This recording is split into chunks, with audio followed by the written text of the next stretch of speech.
मैं सबसे पहले ये जानना चाहती हूँ कि ऐसा क्या हुआ था आपकी ज़िंदगी में कि आपने इस लड़ाई को पकड़ा? जिस मिशन की आप बात कर रहे हैं नशा मुक्ति का, और वो मिशन ब्रह्म कुमारी जो विश्वविद्यालय है वो काफ़ी वर्षों से पहले से चला रहा है। मेरे पिताजी ने राजनीतिक में एक सामाजिक सुधार लाने का पूरा प्रयास किया, चाहे वो नशा मुक्ति से संबंधित हो, चाहे महिलाओं पे अत्याचार हो या दहेज प्रथा हो। हर मुद्दे को हमारे पिताजी ने या मेरी मदर इन लॉ जो अभी यहाँ पे इस दुनिया में नहीं है, मेरे फादर इन लॉ और मेरी मदर इन लॉ हमारे मार्गदर्शक का काम किया है। क्योंकि उनका मानना था कि जो शराब से रेवेन्यू आता है वो रेवेन्यू से किसी का भलाई नहीं हो सकती, क्योंकि कितने घर कितने परिवार बर्बाद हो जाते हैं। तो मेरे पिताजी को हमेशा ये रहता था कि इसके लिए फाइट करनी चाहिए, और जिसके लिए उन्होंने अपने जीवन में 14 बार आमरण अनशन किए। 14 बार। और सबसे बड़ा आमरण अनशन जो उनका था 45 दिन का था। 45 दिन तक बिना खाए पिए केवल एक ही डिमांड की कि राजस्थान में संपूर्ण शराबबंदी लागू होनी चाहिए, और उसी मांग पे अड़े रहे। और 45वें दिन पिताजी को हार्ट अटैक आ जाता है, हॉस्पिटलाइज होते हैं, सरकारों को हॉस्पिटलाइज करते हैं, और उसी दौरान उनकी शहादत हो जाती है।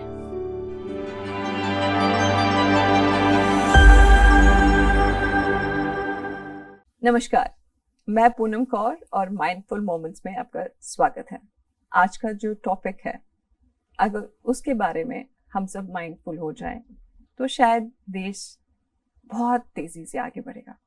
आइए मिलते हैं एक ऐसी पर्सनालिटी से जिन्होंने अपने जान पे खेलकर हमारी सब महिलाओं बहनों के लिए एक बहुत और बहुत बढ़िया काम किया।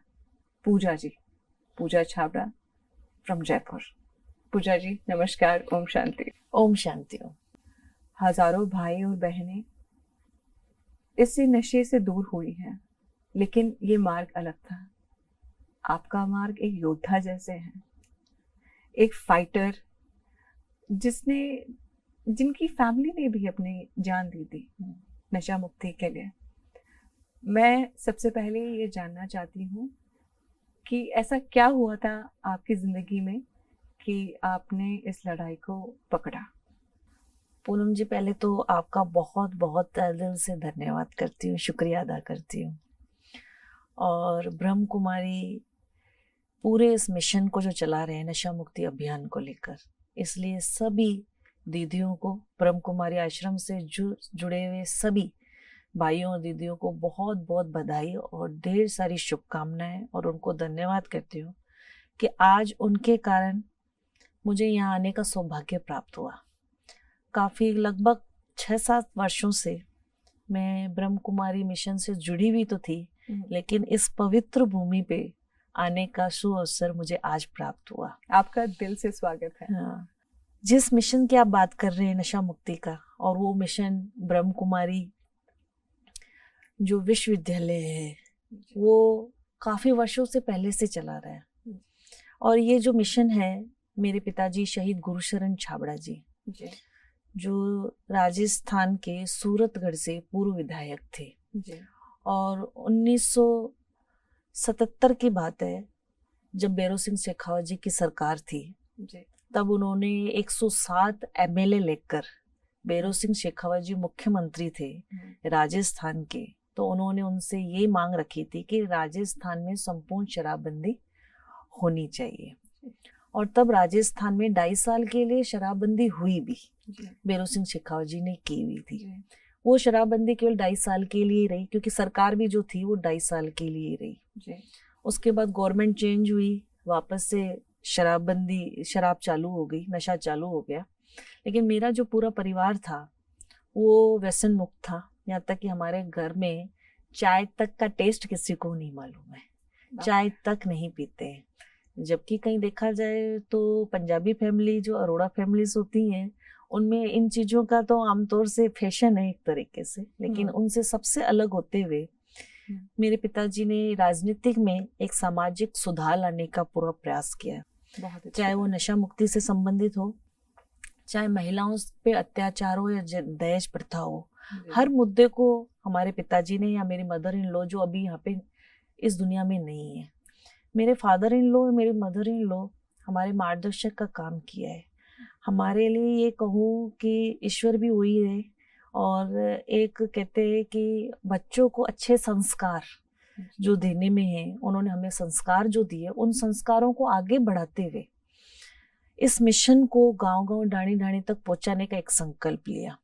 मेरे पिताजी ने हमेशा नशा मुक्ति के लिए, चाहे सरकार कांग्रेस की हो चाहे बीजेपी की हो, हमेशा एक मुद्दा उठाया कि राजस्थान में संपूर्ण शराबबंदी लागू होनी चाहिए, नशे पे पाबंदी लगनी चाहिए, क्योंकि उनका मानना था कि जो शराब से रेवेन्यू आता है वो रेवेन्यू से किसी का भलाई नहीं हो सकती, क्योंकि कितने घर, कितने परिवार बर्बाद हो जाते हैं, और शराब से जो प्राप्त कमाई होती है वो पाप की कमाई होती है, क्योंकि उससे कितने घर, कितने परिवार बर्बाद हो रहे हैं। और उन महिलाओं से आप पूछिए जिन्हें 2 वक्त की रोटी भी नहीं मिल पाती है, जिनके घर में 1 वक्त का चूल्हा नहीं चलता, जिनके बच्चे स्कूल नहीं पढ़ पाते केवल शराब के कारण। जो एक व्यक्ति सारा दिन कमाई करके 700-800 रुपए भी कमाता है, 500 रुपए भी कमाता है, वो कमा के जब आता है ना तो सीधा घर नहीं आता, वो शराब के ठेके पे बैठ जाता है। और शराब, हर पत्नी और हर बच्चा ये चाहेगा कि जब हमारा पिता, भाई कोई भी घर आए तो वो कुछ हमारे लिए लेकर आए, लेकिन वो अपने साथ क्या लेकर आता है? शराब या नशे की कोई चीज लेकर आता है। तो मेरे पिताजी को हमेशा ये रहता था कि इसके लिए फाइट करनी चाहिए, और उन्होंने महिलाओं के लिए, सुरक्षा के लिए सरकार से मांग रखी कि राजस्थान में संपूर्ण शराबबंदी लागू, और जिसके लिए उन्होंने अपने जीवन में 14 बार आमरण अनशन की, 14 बार। और सबसे बड़ा आमरण अनशन जो उनका था 45 दिन का था। 45 दिन तक बिना खाए पिए केवल एक ही डिमांड की कि राजस्थान में संपूर्ण शराबबंदी लागू होनी चाहिए। 45 दिन तक संघर्ष करते करते सरकार के सामने यही रखा कि या तो शराब बंद होगी या मेरे जीवन का अंत इसी मिशन के दौरान हो जाएगा। अपने बातों पे वो कायम रहे। वो कहते रघुपल रीत सदा चली आई, प्राण जाए पर वचन न जाए। तो जिस वचन को लेकर वो बैठे थे कि या तो शराबबंदी लागू कराऊंगा या तो अपनी जान इन बहनों के लिए, इस राजस्थान की जनता के लिए और युवाओं के लिए समर्पित करके जाऊंगा। और वही हुआ कि 45 दिन तक सरकार से वो केवल एक ही मांग करते रहे और उसी मांग पे अड़े रहे। और 45वें दिन पिताजी को हार्ट अटैक आ जाता है, हॉस्पिटलाइज होते हैं, सरकारों को हॉस्पिटलाइज करते हैं और उसी दौरान उनकी शहादत हो जाती है। तो आप ये सोचिए कि उनके घर में, उनके परिवार में ना उनका बेटा, ना उनका भाई, कोई रिश्तेदार में दूर दूर तक कोई भी नशा नहीं करता, सिगरेट, बीड़ी, तंबाकू कुछ नहीं करता, लेकिन उस शख्स ने आज अपनी जान किसके लिए दी?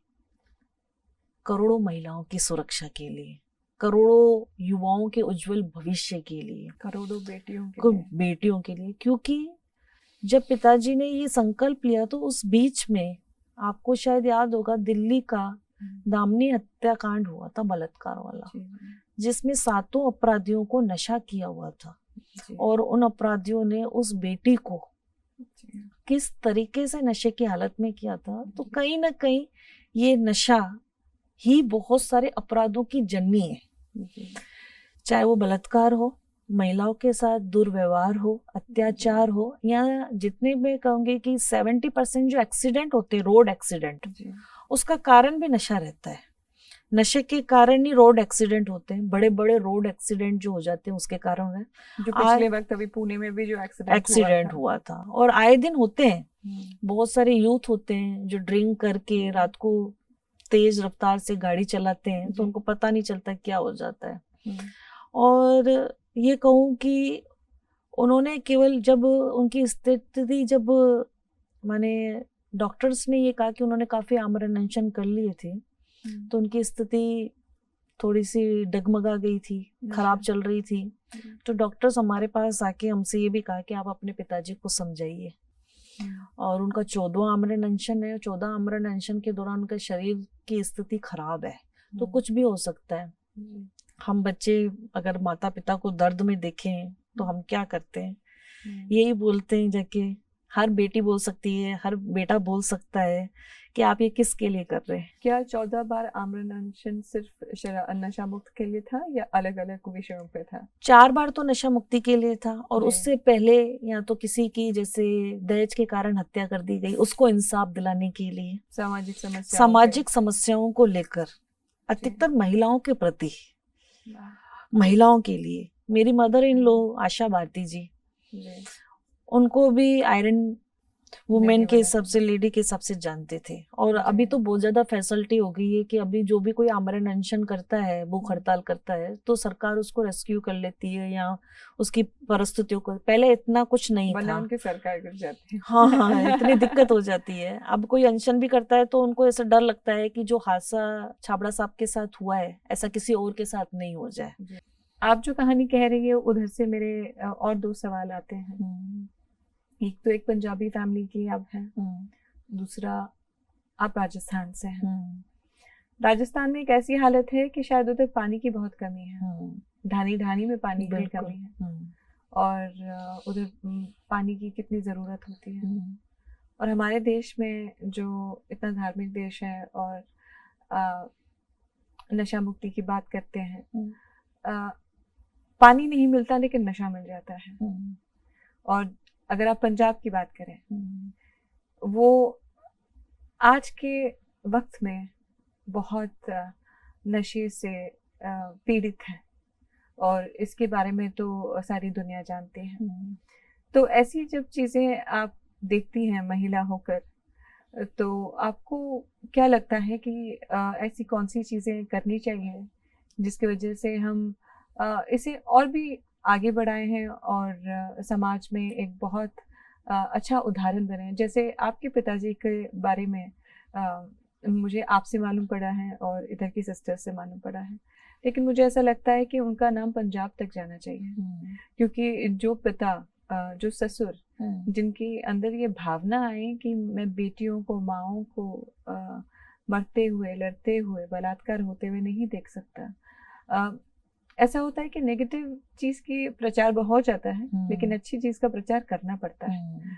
तो मैं ये जानना चाहूँगी कि आप बेटी के तौर पे, मैं तो बहू भी नहीं बोलूँगी, बेटी के तौर पे उनके और क्या ऐसे कदम उठाएंगी जहाँ पे नशा मुक्ति और अभियान को और भी आगे बढ़ाएं एज एग्जाम्पल। और बिल्कुल आप ब्रह्म कुमारी से जुड़े रहिए, ये मेरा रिक्वेस्ट है आपके लिए। और आपको क्या करना चाहिए और क्या करना चाहती हैं आगे?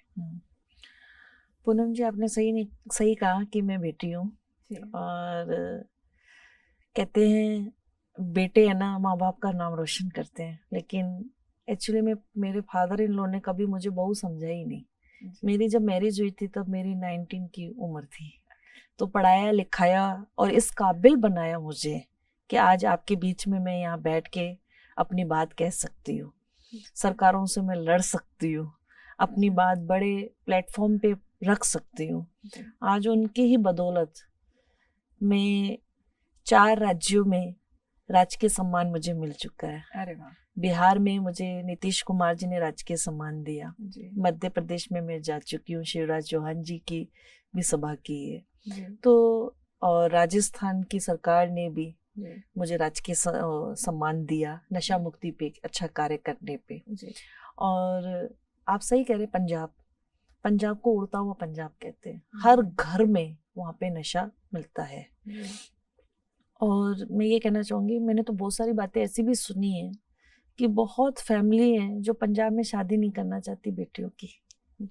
बेटियों की शादी वो चाहते हैं कि पंजाब में नहीं हो। ये सच भी है, शायद आप अच्छी तरह जानते हो, लेकिन मेरे जो वहाँ पे रिलेटिव रहते हैं उनका यही मानना है कि वहाँ पे हर घर में चाहे मेडिकल नशा हो, सफ़ेद चिट्टा हो, स्मैक हो, और आजकल नशे की ऐसी ऐसी वैरायटी आ गई है जिसके नाम आपको और मुझे भी नहीं मालूम होंगे। मैं जितना नशे पे जो काम करती हूँ, मैं इंस्टीट्यूट में जाती हूँ, नशा मुक्ति केंद्रों में जाती हूँ, जहाँ पे पंजाब से हमारे राजस्थान में नशा मुक्ति केंद्रों में लोग नशा छोड़ने के लिए आते हैं। जी, तो मैं जब उन इंस्टीट्यूट का सर्वे करने जाती हूँ या उनको देखने जाती हूँ, तो आप विश्वास नहीं करेंगे, जब बड़े हॉल में जब बैठते हैं लोग, तो उम्र जो शुरू होती है पहली लाइन पे, जब बैठने की लाइन शुरू होती है नशा मुक्ति केंद्र पे, एक कार्यक्रम में मैं गई थी, नशा मुक्ति में मुझे बुलाया गया था, जिसमें से काफी कुछ लोगों ने नशा छोड़ दिया था, तो उनको सम्मानित करके हमें भेजना था। जब मैं हॉल में बैठी, तो हॉल में बैठने की पहली पंक्ति जो थी, वो हॉल खचाखच भरा हुआ था। तो मैंने खचाखच माने 200 लोग उन्हें नशा मुक्ति केंद्र में उस टाइम अवेलेबल थे। जब मैं आगे बैठी, तो पंक्ति पे जो बैठा हुआ था बच्चा, आप मानोगे नहीं, उस बच्चे की उम्र 8-9 साल की थी और उसको स्कूल ड्रेस पहनी हुई थी। जब हमारी बात शुरू हुई, बात शुरू हो जाने के बाद मैंने अपनी स्पीच दी, तो साइड कोने में फैमिली के कुछ मेंबर्स बैठे हुए थे, तो वो महिला एक रोने लग गई। तो मुझे थोड़ा सा अजीब सा लगा कि वो महिला क्यों रोई। मैंने या तो कुछ शब्द ऐसे बोल दिए या उनको पीड़ा हुई, तो मैंने उनसे पूछा आप क्यों रोए, क्या कारण है। तो उन्होंने ये कहा कि पूजा जी, उस सबसे लाइन में आगे जो ये बैठा हुआ है ना बच्चा, मैं ये सोची कि शायद वहाँ का स्टाफ होगा, स्टाफ का कोई बच्चा होगा, तो उस बच्चे को उन्होंने बैठा दिया होगा कि सुनने के लिए कुछ अच्छी भावना हो। तो वो बच्चा जो आया है ना, ये बैठा है, वो मेरा बेटा है। तो मैं कहा आप फिर क्या बात हो रोने की। मैं इनको नशा मुक्ति में आई हूँ उसको नशा छुड़वाने के लिए। 9 साल के बच्चे, 9 साल के बच्चे को मैं ये सुनने में बहुत आश्चर्यचकित हो गई कि भाई 9 साल का बच्चा क्या नशा करता होगा। तब उस बहन ने बताया कि सोल्यूशन आता है जो पंचर पे लगाते हैं ना, सॉल्यूशन बोलते हैं उसको। अच्छा। कहते वो इसको आदत लग गई। कहते मेरा पति नशा करता है सारा दिन, और मैं घरों में झाड़ू पोछे बर्तन करने जाती हूँ इसलिए कि 2 पैसे कमाकर अपने बच्चों को शिक्षा दे सकूं। लेकिन नशा जिस तरह से बढ़ रहा है, उस नशे के वातावरण में मैं अपने 9 साल के बच्चे को भी नहीं बचा पाई और वो आदत लग गई। तो ऐसी विचित्र परिस्थितियां देश में उत्पन्न हो गई हैं आज के समय में कि जब तक आप जैसे और हम जैसे लोग जब तक जमीन स्तर पे काम नहीं करेंगे, सामाजिक संगठन नहीं करेंगे, वो ब्रह्म कुमारी काम नहीं कर पाएंगे, तो ये देश को नशे से हम नहीं बचा सकते।